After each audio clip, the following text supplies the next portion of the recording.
تصور وکړه چې ته فضا ته روان یې، خو په دې هم پوهېږي چې بیرته به ژوندی راونه ګرځې. شوروي ساینسدان ولادیمیر پوه و چې دا یو وروستی سفر و. دا د فضا یوه تر ټولو زړه خوږه خو له حوصلې ډکه کیسه ده. یو داسې انسان چې پوهېده فضا به یې وژني، خو بیا هم روان شو. ولې او څه وشول؟ د 20مې پیړۍ د فضا د سیالۍ یو له تر ټولو دردناکې او عجیبې پیښې د شوروي اتحاد یو فضانورد ولادیمیر کوماروف سره وشوه.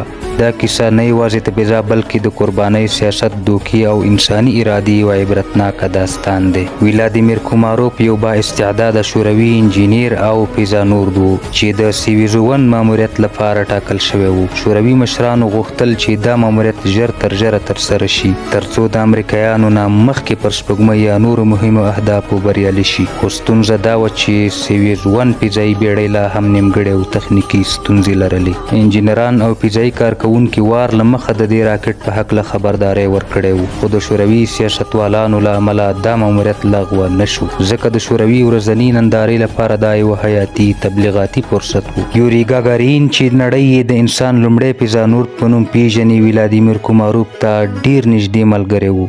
کله چې دا ماموریت اعلان شو، ګاګارین هڅه وکړه چې دا بندي کړي او حتی ځان یې دې ماموریت ته وړاندې کړ، که څه هم پوهېده چې دا یوه ځان وژنه ده. خو حکومت غوښتل کوماروف واستوي، ځکه هغه 2 ماشومان درلودل او د سیاسي لحاظه یې قرباني کول اسانه و. ګاګارین د خپلو مقاماتو سره جګړه وکړه ترڅو ملګری وژغوري، خو ناکام شو.